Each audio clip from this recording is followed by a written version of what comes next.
It started as an ordinary evening for Megan, a 24-year-old college graduate living alone in her small apartment on the outskirts of town. The kind of night where the quiet hum of the city outside seemed to lull the world into a gentle stillness. Megan had just finished cooking herself a simple dinner and was settling onto her couch with a book she had been meaning to finish for weeks. The apartment was silent, except for the occasional car passing by and the soft whir of her refrigerator. She felt safe, cocooned in the familiar confines of her home, but that sense of security would not last. Around 10 o'clock, Megan noticed her living room window rattling slightly, as though a sudden gust of wind had caught it off guard. She frowned, adjusting the blinds, but there was no wind outside, just the dim glow of streetlights reflecting off the glass. Shaking her head, she returned to her book, convincing herself it was nothing, perhaps just a trick of the evening air. As the minutes ticked by, Megan began to hear faint noises, scratches, almost imperceptible, coming from the hallway that led to her bedroom. She paused, straining to listen. It stopped.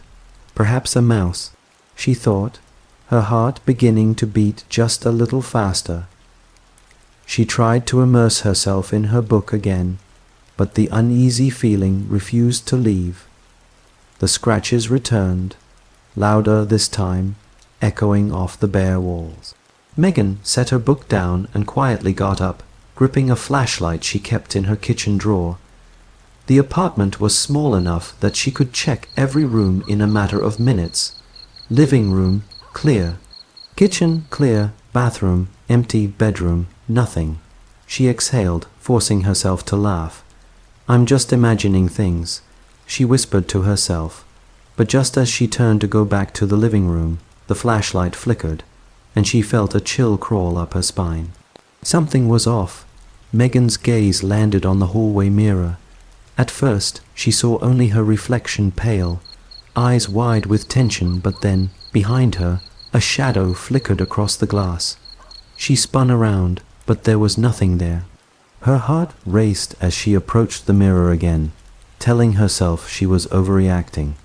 She was alone. She was safe. Yet, the feeling of being watched grew stronger with every passing second. Then came the whisper, a barely audible, raspy voice saying, "Megan." She froze, the sound crawling under her skin like ice. She knew, instinctively, that it hadn't come from the radio, the street, or her own imagination. It had come from inside the apartment. Panic surged through her. She grabbed her phone to call 911, but the line was dead. No dial tone. Her flashlight flickered again, and in that brief darkness, she saw it just for a second, a figure standing at the end of the hallway. It was tall, thin, and completely motionless.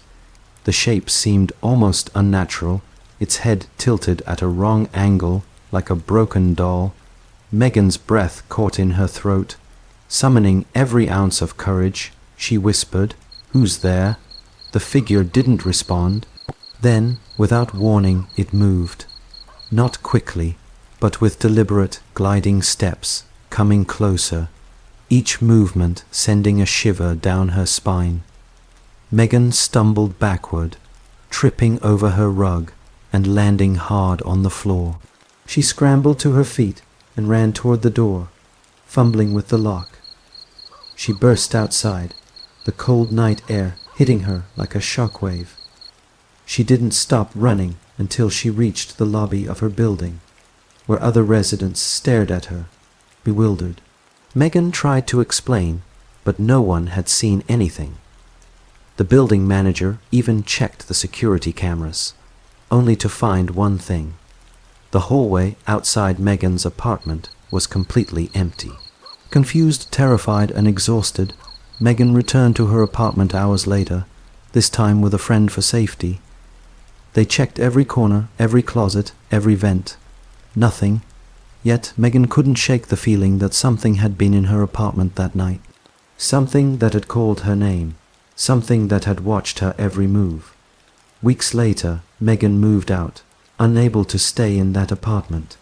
She never found out what it was or why it had targeted her, but sometimes, late at night, she swears she still hears the faint whisper of her name, carried on the wind, reminding her of the night she was not alone.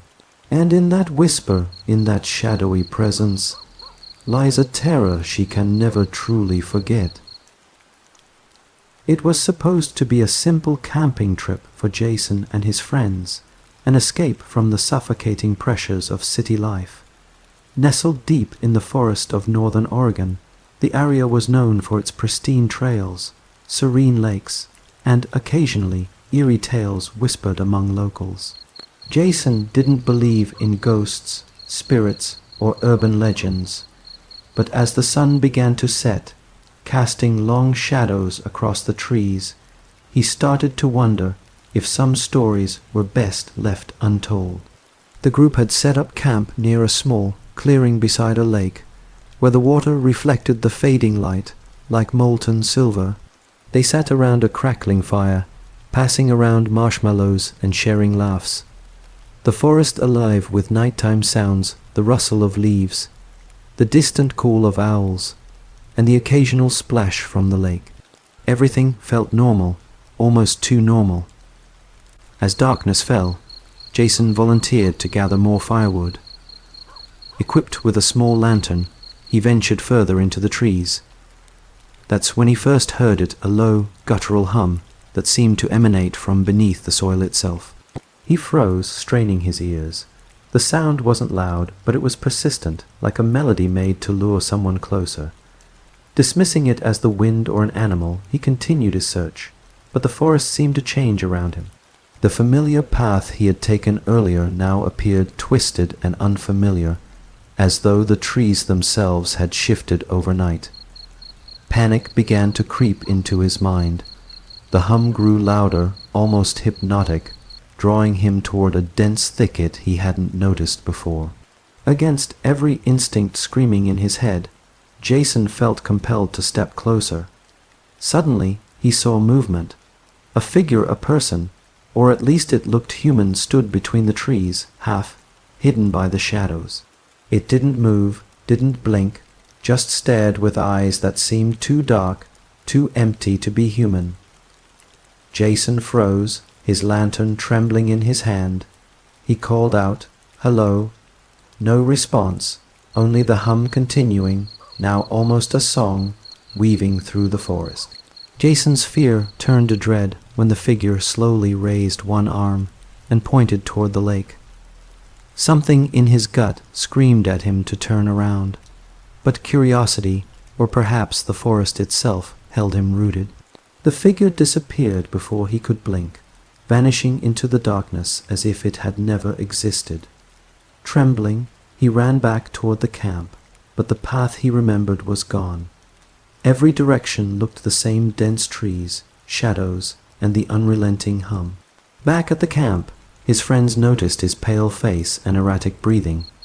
"What happened?" they asked, concern lacing their voices. Jason tried to explain, but the words faltered. When he pointed toward the lake, his friends laughed nervously, dismissing it as exhaustion and imagination. But as they looked toward the water, they noticed something strange.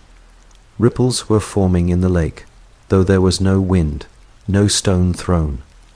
And then, in the dim glow of the firelight, they saw them figures rising from the water's edge. Not fully formed, but indistinct shadows, humanoid in shape, gliding silently along the shore. Screams erupted. The friends grabbed whatever they could and ran through the forest, each step frantic, hearts hammering.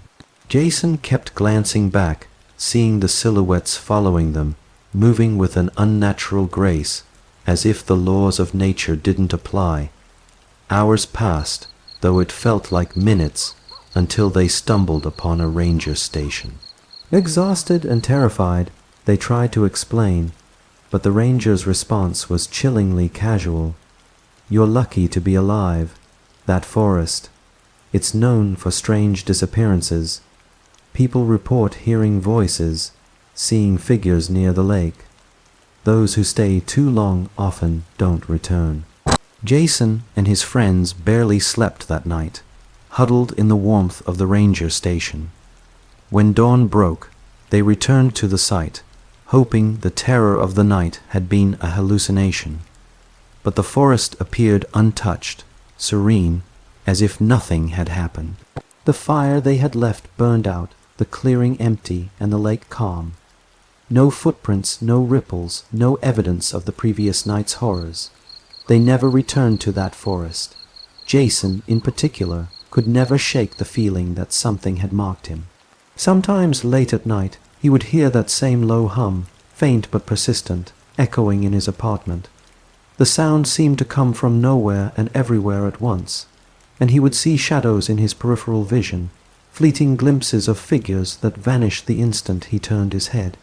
Friends and family dismissed it as stress, PTSD, or vivid imagination, but Jason knew better. He had seen what was lurking in the woods, and he knew the forest had followed him home, silent, patient, waiting for the right moment to call him back. To this day, he avoids lakes at night, avoids dense forests, and avoids silence. Because when the hum starts again, he remembers the shadowy figures gliding through the water, and the figure pointing at him with empty, hollow eyes. And he knows that if he ever stops running, they will finally catch him. Even now, he can still hear the faint whispers, as though the forest is alive, watching and waiting. It was a stormy night when Laura, a young nurse working the graveyard shift at a small rural hospital, first noticed the strange occurrences.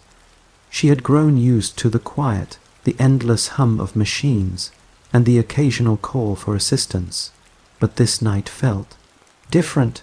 The rain hammered against the windows with a force that seemed almost alive, and the wind whistled through the cracks of the aging building. Laura was alone in the ward for the moment, walking down the long corridor toward the supply room, her footsteps echoing ominously. The hospital had always carried an eerie reputation among the locals. Stories circulated of patients who claimed to see shadowy figures standing at the end of hallways, whispers in empty rooms, and sudden, inexplicable cold spots that chilled the bones. Laura, a practical and rational person, had dismissed most of these tales until now. As she approached the supply room, she noticed the lights flickering. At first, she thought it was just the storm affecting the power, but the feeling of being watched settled over her like a heavy blanket. She tried to shake it off, telling herself it was just fatigue, but when she opened the supply closet door, a chill ran down her spine. The room was empty, but on the floor lay a small, crumpled hospital gown that had not been there before. Laura bent to pick it up, but as soon as her fingers brushed the fabric, she heard it. A faint, almost imperceptible breathing coming from somewhere behind her. Spinning around, she saw nothing. Her pulse quickened, and she forced herself to breathe steadily. "It's just my imagination," she whispered. Yet the feeling of being observed persisted, growing heavier with each passing second. She returned to the corridor, but the lights began to flicker again, and the shadow at the far end seemed to stretch and twist unnaturally. Laura's heart raced as she reached the nurse's station, hoping that anyone would be there. The station was empty. The monitors were silent, and the phones dead. And then she heard it, a soft tapping, like fingernails drumming lightly on the wall, coming closer with each beat. Laura grabbed a flashlight from the desk and shone it down the corridor. For a fleeting second, she saw the figure a patient, or perhaps something that had once been human, standing perfectly still, its head tilted at an impossible angle. The figure's eyes glowed faintly in the dim light, a sickly yellow that seemed to pierce her very soul. She stumbled backward, nearly dropping the flashlight, and it flickered again, plunging her into darkness. Desperate to escape, Laura ran to the main entrance, only to find the doors locked. Panic clawed at her chest as she realized she was trapped inside the building. She thought about calling for help, but her phone was dead. Every emergency system had inexplicably failed. She was utterly alone, at the mercy of whatever lurked in the shadows. The tapping grew louder, now accompanied by a faint whisper, just barely audible over the storm outside. "Laura," it hissed. The voice was raspy, inhuman, yet it carried a strange familiarity, as though it knew her name. She turned the flashlight toward the sound, and the figure was there, closer than before, hovering just beyond the reach of the light, impossibly silent and menacing. Laura backed into the supply closet she had just left, her breathing ragged. She tried to steady herself, but the figure seemed to anticipate her every movement. Shadows stretched and twisted along the walls, creating grotesque shapes that made her stomach churn. The whispering grew louder, as though hundreds of voices were calling her, but only one name has echoed with chilling clarity. Suddenly, the lights went out completely. The only illumination came from the storm outside, lightning casting brief, jagged bursts of light through the windows.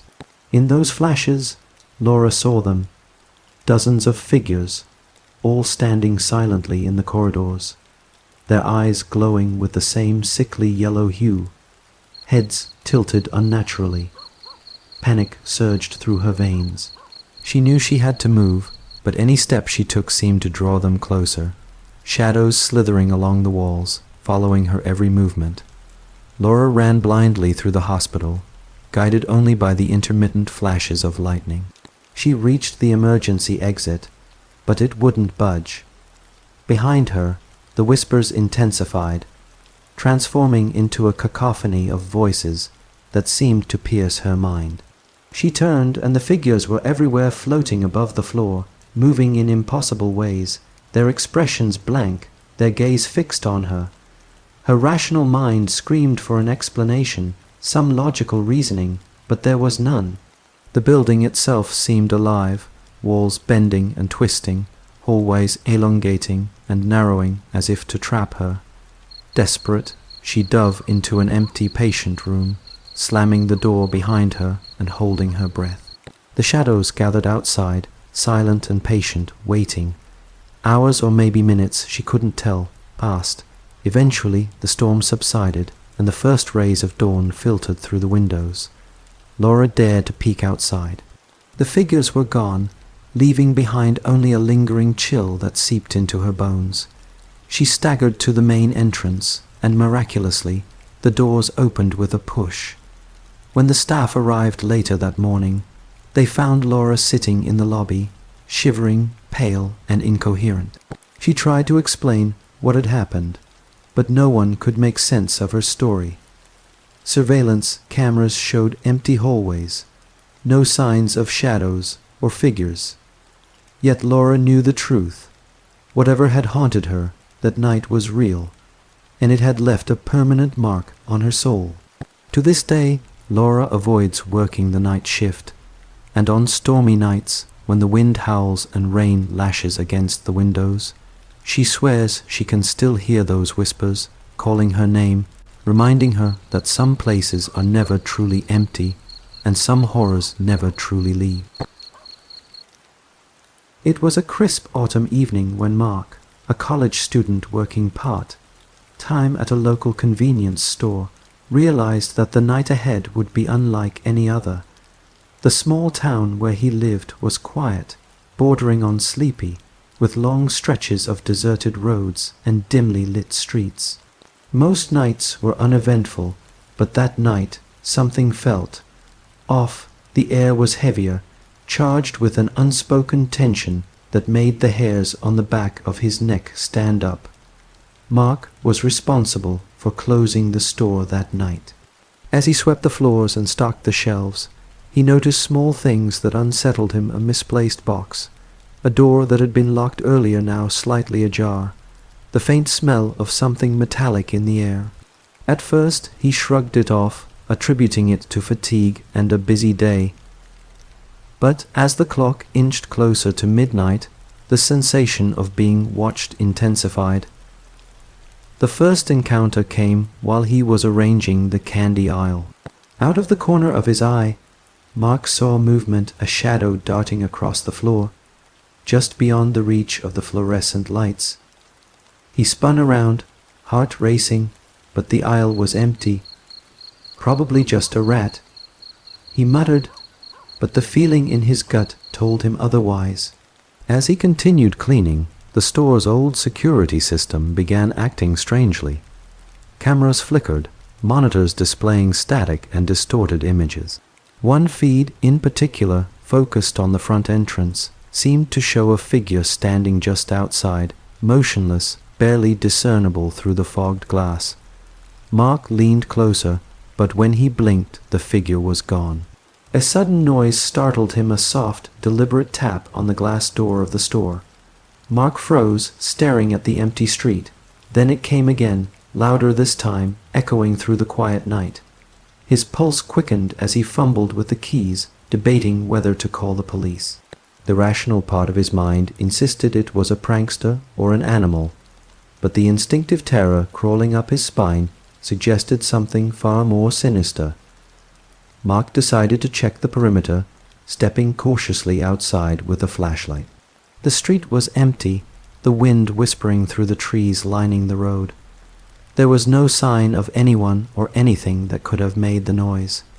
Yet, when he turned back toward the store, he noticed the shadow again. It was taller this time, darker, lingering near the entrance. He blinked, rubbed his eyes, but the figure remained. It didn't move, didn't breathe, yet it radiated a sense of malevolence that made Mark's stomach twist. Terrified, Mark rushed back inside and locked the doors, trying to shake off the creeping fear. But the strange occurrences didn't stop. Lights flickered intermittently. Items on the shelves seemed to shift on their own, and the faint sound of footsteps echoed from the empty aisles. Mark's flashlight flickered, illuminating a corner of the store where the shadows seemed to coalesce, darker than the surrounding darkness. Summoning what courage he had left, Mark whispered, "Who's there?" The voice that answered wasn't human. It was a low, guttural hiss that echoed off the walls, making the hairs on his arms stand on end. The store seemed to shrink around him, aisles bending and twisting, shadows stretching unnaturally. Mark stumbled backward, crashing into a display of chips and candy. The noise startled him so much that he fell to the floor, heart pounding like a drum. Suddenly, the figure appeared in the middle of the store, solidifying from the shadows. Its face was obscured, but the darkness seemed alive, writhing and pulsating like smoke. It moved toward him with a slow, deliberate gait, each step echoing in the silent store. Mark scrambled to his feet and ran toward the back exit, only to find it locked, the door unyielding. He was trapped, with the figure gliding silently behind him. Mark retreated to the storage room, barricading himself with boxes and crates. The figure paused outside the door, then tapped lightly, almost experimentally, on the makeshift barrier. A cold chill seeped under the door, wrapping around his legs, and he realized that the presence outside wasn't just a person, it wasn't human. The air itself seemed to resist him, pressing down, heavy and oppressive. Hours passed, though it felt like minutes. The tapping grew louder, now accompanied by a low, haunting whisper repeating his name. Mark couldn't see it, but he felt it, an intelligent malevolence, patient and calculating. His rational mind screamed to leave, to call for help, but every instinct told him that the outside world had been replaced by something entirely different, something that didn't obey the rules of reality. Dawn eventually broke, the first rays of sunlight filtering through the store windows. When Mark cautiously opened the door, the street was empty, silent, and normal. No footprints, no shadow, nothing. It was as if the night's events had never occurred. But Mark knew better. He felt the lingering presence in his chest, a gnawing fear that refused to fade. He quit the job immediately, unable to face another night in that store. But even after leaving, the memory haunted him. On quiet nights, he swore he could hear the tapping on glass, see the shadow in his peripheral vision, and feel the presence of something waiting, just beyond the edge of reality, ready to step forward again. Mark never spoke of that night, fearing ridicule, but the terror never left him. It followed him into his dreams, in every flicker of light, in every creak of a floorboard, and he knew, deep down, that the figure would one day return, patient, silent, and unstoppable. Samantha had always been drawn to abandoned places. Old hospitals, deserted schools, empty houses, they all held a fascination for her that bordered on obsession. It wasn't that she was reckless. She just felt an unexplainable pull toward places with histories, stories, and secrets hidden in their crumbling walls. But nothing had prepared her for what she encountered at the old Whitmore Asylum, an institution long closed after decades of rumors and tragedies. It was a chilly October evening when Samantha and her friend Alex approached the asylum. The building loomed in the distance, its silhouette jagged against the blood-orange sky. Broken windows, rusted gates, and graffiti. Covered walls gave it a sinister aura, and the wind carried whispers that seemed almost alive. Locals claimed that at night, the halls echoed with screams and cries of patients long gone. But Samantha dismissed these tales as exaggerated folklore.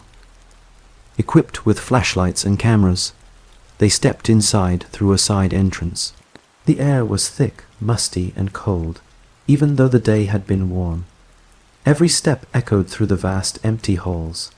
The floorboards creaked, and the occasional gust of wind made the broken windows rattle like a chorus of warning bells. Samantha felt a thrill of excitement mixed with apprehension, the kind of fear that made her heart race but also made her feel alive. They explored room after room, noting the peeling paint, rusted beds, and graffiti scrawled on the walls. Occasionally, Samantha thought she heard faint murmurs, but Alex dismissed them as echoes of the wind. They reached what appeared to be the old therapy wing, a series of narrow hallways and small, empty rooms. The air grew colder, almost unnaturally so, and Samantha noticed a faint smell of antiseptic, as if the building had not entirely abandoned its past. In one room, Samantha's flashlight illuminated a figure in the corner, a man, standing motionless. She froze, her breath catching in her throat. Alex, standing beside her, turned but saw nothing. When Samantha blinked, the figure vanished. "Did you see that?" she whispered, her voice trembling. Alex shook his head, brushing it off as a trick of the light. But Samantha couldn't shake the feeling that they were being watched. As they continued down the hallway, Samantha noticed doors that hadn't been there before, doors leading into darkness that seemed deeper than the building's structure should allow. One in particular drew her in a heavy metal door slightly ajar. Ignoring Alex's protests, she pushed it open, revealing a small room, walls lined with strange symbols scratched into the plaster. The symbols looked old, hastily etched, but somehow deliberate. In the center of the room lay a single hospital bed, and on it, nothing. But Samantha could feel the presence of something, as if the room itself was alive. Then came the whispers, soft, unintelligible at first, but growing clearer. Samantha's name echoed through the room, and the temperature dropped dramatically. Her flashlight flickered, and in those brief flashes of light, she saw movement, a shadow darting across the walls, circling her in silence. She turned to run, but the door slammed shut behind her with a deafening bang. Alex's voice called out, panicked, but it sounded distant, almost as if he were on the other side of the building.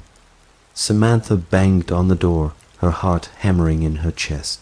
The whispers turned into laughter, low and mocking, echoing around the room. She could feel the weight of unseen eyes boring into her soul. The walls seemed to close in, the shadows stretching toward her like dark fingers. She tried to breathe steadily, tried to convince herself it was a prank, an elaborate setup, but deep down, she knew this was something far beyond explanation. Hours, or perhaps only minutes, passed.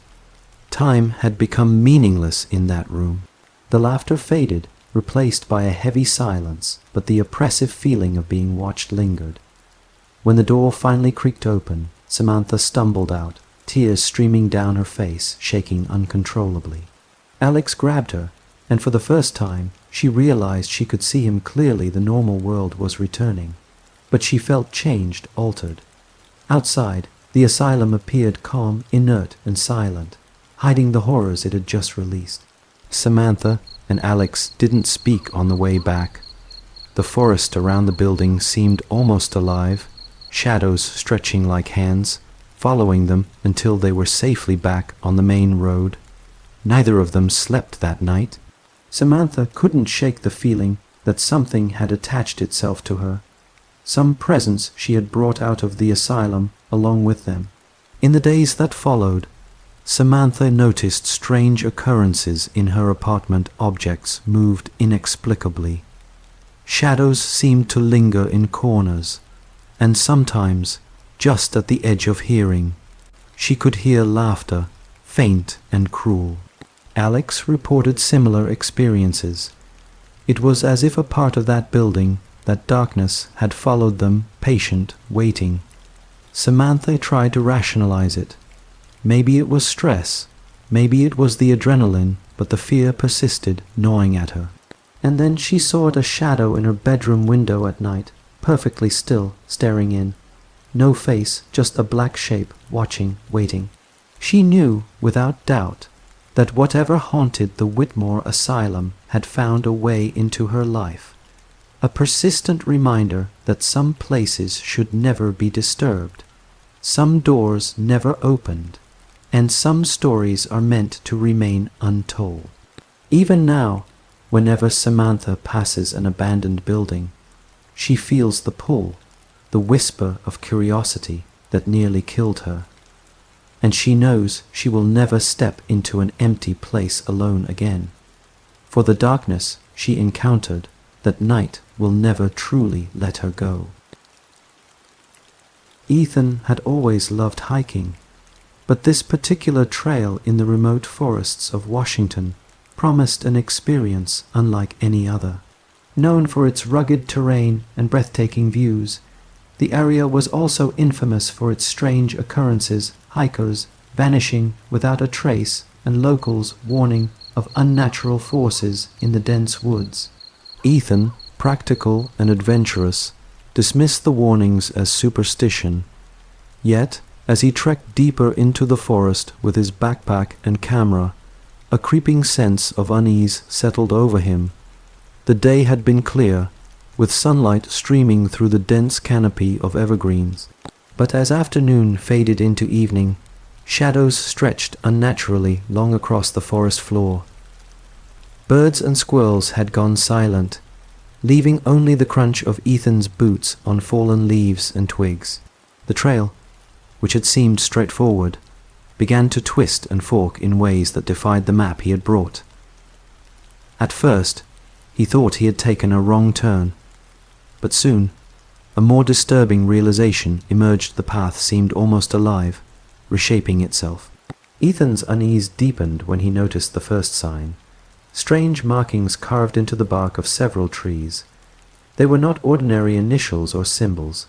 These were intricate designs, some almost human in form, scratched deep into the wood. He ran his fingers along one symbol and felt a strange warmth, as if the tree itself were pulsing beneath his touch.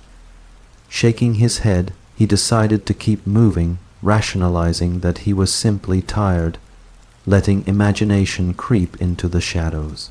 Hours passed, and night fell faster than expected. Ethan set up his small camping gear near a clearing, hoping to rest before continuing the hike the next day. As he lit a small fire, The surrounding forest seemed to close in, the shadows stretching into elongated shapes that danced in the firelight. That's when he heard it, a low, guttural growl, distant, but growing steadily louder. Ethan froze, scanning the perimeter with his flashlight. Nothing. Yet the sound continued, circling, as though whatever it was playing a game. He told himself it was a bear, a wild animal, but the sounds didn't match. The growl was punctuated by faint whispers, almost human, calling his name. Ethan, Ethan. The forest itself seemed to be speaking, coaxing him to leave the safety of his fire. Panic crept into his chest, yet curiosity kept him rooted. He grabbed his camera, hoping to capture the phenomenon, telling himself that evidence would provide comfort. Minutes stretched into what felt like hours. The whispers grew louder, more insistent. Shadows flickered between the trees, darting across the clearing just out of the reach of his light. Ethan noticed movement on the periphery, a figure, dark and indistinct, gliding silently among the trunks. He blinked, and the figure vanished. Heart hammering, he realized that the forest had become unfamiliar, distorted. The landmarks he had relied on were gone, replaced by dense, unyielding darkness. Suddenly, the figure reappeared, closer now, hovering near the edge of the firelight. Ethan could make out vague human features, but twisted, malformed, and grotesque, as if a reflection of humanity had been corrupted. The whispers intensified, now a chorus of voices, each overlapping, repeating his name with cruel glee. The temperature dropped, frost forming on his backpack and the surrounding foliage. The fire sputtered and died. Desperate, Ethan grabbed his gear and ran, crashing through underbrush and fallen branches. The forest seemed to shift around him, trails twisting and looping back, disorienting him. Every direction he ran, the figures followed, silent but omnipresent, watching, herding him like prey. Exhaustion and fear clawed at his mind. He tripped, scraped his hands and knees, but continued, driven by sheer survival instinct. Hours or maybe minutes he couldn't tell passed in a haze of terror. Eventually, Ethan stumbled onto a narrow creek that he recognized from his map, and for the first time the forest appeared to stabilize. The shadows vanished, the whispers ceased, leaving only the sound of running water and his ragged breathing. He collapsed, too exhausted to move, feeling a mixture of relief and lingering dread. Ethan returned home the next day, but the experience left a permanent mark. He found scratches on his arms, deep enough to bleed, though he had no memory of where they came from. Nightmares plagued him, visions of dark figures gliding silently among the trees, the whispers calling his name, and the forest bending unnaturally. He avoided hiking for months, yet the fear persisted, creeping into his daily life in ways he couldn't explain. Years later, Ethan learned that several hikers had gone missing along the same trail, leaving only their cameras behind. Each set of photos showed similar markings on trees, twisted shadows, and glimpses of dark figures. No one could explain what had happened to the missing hikers, and authorities dismissed it as accidents or animal attacks. But Ethan knew better. Whatever lurked in that forest was intelligent, patient, and endlessly hungry for attention, preying on those who dared enter its depths.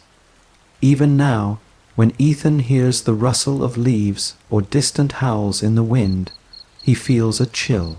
He knows that somewhere in the shadows, in the depths of the forest, the figures still watch, waiting for the next person foolish enough to step off the trail.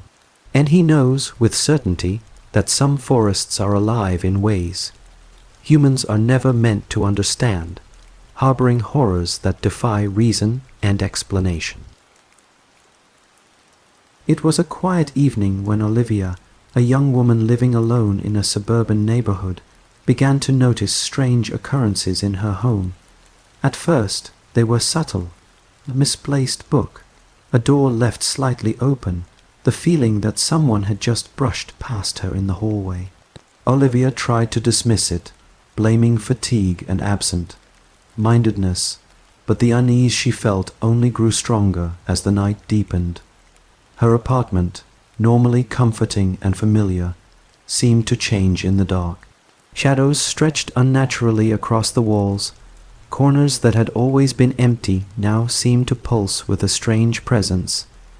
The hum of her refrigerator and the soft whir of the air conditioner were suddenly louder, almost oppressive, filling the space with an unnatural tension. Olivia began to hear whispers barely audible at first, indistinct but persistent. Curiosity and fear battled within her. She grabbed a flashlight and began checking each room one by one. Bedroom empty. Bathroom, nothing. Living room, clear. Kitchen, silent. Yet the whispers continued, always just beyond her line of hearing, always sounding closer than she expected. The air felt thicker, colder, as if the very atmosphere of the apartment had shifted. Olivia was about to retreat to her bedroom when she noticed a shadow flicker across the wall near the window. She froze, heart hammering, convinced she was imagining it.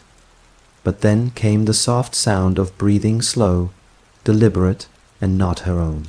She shone the flashlight toward the window, but nothing was there. Her mind raced. Was it an intruder? A trick of the light? Her pulse spiked as the temperature dropped sharply, frosty air brushing against her neck. The whispers grew clearer, forming words that made her blood run cold. Olivia. They called, repeating her name over and over. The voice was raspy, inhuman, yet eerily familiar, as if it had known her for years. She backed away toward the hallway, her flashlight trembling in her hands, and that's when she saw it, a figure standing at the end of the corridor. Tall, thin, featureless, its face hidden in shadow, yet its presence radiated malevolence. Panic surged through her. She tried to call 911, but her phone had no signal. Every electronic device in the apartment suddenly went dead. The refrigerator stopped humming, the lights dimmed, and the shadows seemed to stretch and twist in response to her movements. Olivia realized with a sinking heart that she was completely alone, with no one to help and no escape in sight. The figure moved closer, gliding silently across the floor, its steps making no sound. Olivia stumbled backward, tripping over a rug, and scrambled to her feet, clutching a kitchen knife she had grabbed from the counter. Her rational mind told her it was impossible, that it couldn't be real, but every instinct screamed that she was in immediate danger. Suddenly, the figure disappeared, leaving behind only a lingering chill. Olivia's breathing was ragged, her heart racing. She cautiously moved through the apartment, searching for any sign of it, but the space seemed empty again. Just as she began to think she might have imagined it, a loud bang echoed from the bedroom, followed by the sound of objects crashing to the floor. She froze, every muscle in her body trembling. Summoning every ounce of courage, Olivia tiptoed toward the bedroom. The door was slightly ajar, and through the gap she could see movement, dark shapes swirling in the shadows, forming grotesque, humanoid silhouettes that seemed to reach for her. She tried to scream, but no sound came out. The shapes coalesced, growing larger, more defined, their presence pressing down on her, suffocating in its intensity. In a desperate bid for survival, Olivia lunged toward the door, swinging the knife in front of her. The shadows recoiled momentarily, giving her a chance to escape. She ran through the apartment, her mind focused solely on getting out, only to find that the front door would not open. The handle felt unnaturally cold, and the door itself seemed fused to the frame. She was trapped. The whispers returned, louder, more insistent, now accompanied by a faint, echoing laughter. Olivia pressed herself against the wall, trying to make herself as small as possible, hoping the entity would pass. Time lost all meaning. Minutes, hours, or perhaps seconds, the sense of temporal distortion made her feel as though she was trapped in an endless loop of fear. Then, as suddenly as it began, the room fell silent. The shadows receded, the air warmed, and Olivia could see the normal contours of her apartment again. She cautiously approached the door, and with a trembling hand it finally opened. The outside world was calm, peaceful, completely unaware of the terror that had unfolded inside. Olivia never stayed in that apartment again. She moved across town, changed her routines, and avoided living alone whenever possible. Yet even now, years later, she sometimes feels the presence lingering in her peripheral vision, hears the faint whisper of her name when she's alone, and knows that what she encountered that night is not bound by walls, doors, or time. Some nights she dreams of the figure standing silently in the shadows, waiting. And in those dreams she understands a chilling truth. Whatever it was, it will never truly leave, and one day, if she is not careful, it will return to claim what it seeks. Nathan had always been fascinated by urban exploration. Abandoned buildings, deserted factories, and forgotten subway tunnels were his playgrounds. He was meticulous, always planning his excursions carefully, taking precautions, and documenting everything with his camera. Yet, nothing he had experienced prepared him for what awaited him in the abandoned Harper textile mill on the outskirts of town. The mill had been shut down for decades, its skeletal structure looming against the horizon like a tombstone. Local rumors spoke of accidents, mysterious disappearances, and the unexplained deaths of workers in the final years of operation. Nathan, skeptical and eager, saw it as the perfect site for exploration. Equipped with flashlights, ropes, and cameras, he entered through a collapsed side entrance just as the sun dipped below the horizon, casting long, distorted shadows across the decaying machinery. At first, the mill seemed empty, silent, but for the echo of his own footsteps. Rusted machines creaked and groaned, some moving slightly as if responding to his presence. Dust filled the air, making every breath feel thick and heavy. Nathan's flashlight illuminated corridors littered with broken tools, shattered glass, and peeling paint. He felt a thrill of excitement mixed with apprehension, unaware that the building itself seemed to be watching, waiting. As he explored the upper floors, Nathan noticed the first signs of abnormality. Footprints, fresh and damp, appeared in the dust despite the building being abandoned. They led toward a darkened hallway that seemed impossible to reach, blocked by collapsed beams and debris. Nathan's pulse quickened, curiosity outweighing caution. He carefully navigated the obstacles, each step increasing the sense of being watched. The deeper he went, the stranger things became. Faint whispers echoed through the halls, though the source was invisible. Occasionally, shadows flickered across the walls, moving independently of his flashlight. Machines turned on briefly, clattering and then falling silent the instant he approached.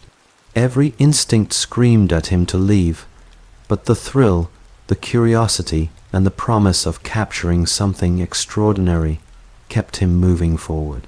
In the heart of the mill, Nathan discovered a room untouched by collapse, a small office lined with filing cabinets, papers scattered across the floor. As he sifted through the files, he realized they were employee records, notes, and logs, many detailing injuries, strange illnesses, and disappearances. Some entries were scribbled in haste, filled with fear, as if the writers had known something terrible was coming. A chill ran down his spine. Suddenly, the door slammed shut behind him. Nathan spun around, flashlight trembling in his hand. The shadows in the room stretched and twisted, forming shapes that resembled human figures, though distorted and grotesque. The whispers became voices, overlapping and screaming, repeating his name with malevolent insistence. Panic overtook him, and he tried the door, but it wouldn't budge. Then he saw it, a figure in the corner, tall, faceless, radiating darkness. It didn't move at first, just watched, and Nathan felt an overwhelming sensation of dread, as if the building itself had come alive to trap him. The air thickened, cold and suffocating. Whispers turned into laughter, low and mocking, bouncing off the walls and echoing through the mill like a chorus of torment. Nathan backed away, tripping over scattered papers and broken floorboards. The figure advanced slowly, impossibly, each step making the room seem smaller, the shadows stretching further. He tried to scream, but no sound escaped his lips. Desperation fueled him to find another exit. He noticed a small window, cracked and partially open, and with a running leap, he managed to squeeze through, cutting his arms and legs on the jagged edges of the broken glass. Outside, the night was eerily quiet. The mill loomed behind him, dark and silent, as if nothing had occurred. Nathan collapsed on the ground, breathing heavily, trying to make sense of what he had experienced. His camera, thankfully, had recorded everything, but when he reviewed the footage later, the shadows and the figure were gone. Only static, flickering lights and the faint sound of whispers remained. Nathan never returned to the mill. He avoided abandoned places entirely after that night, but the memory haunted him.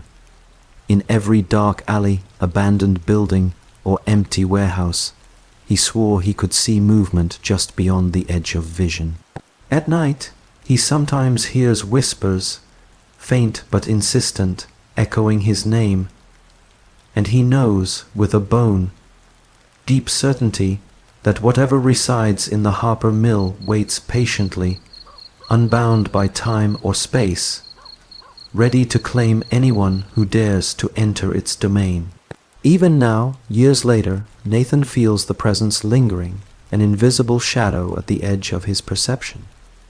It is patient, eternal, and hungry, and he knows that one day it will come again for him, or for anyone foolish enough to disturb its territory. Some horrors, he realized, are not contained within walls, they exist beyond, in the very fabric of reality, watching, waiting, and ready.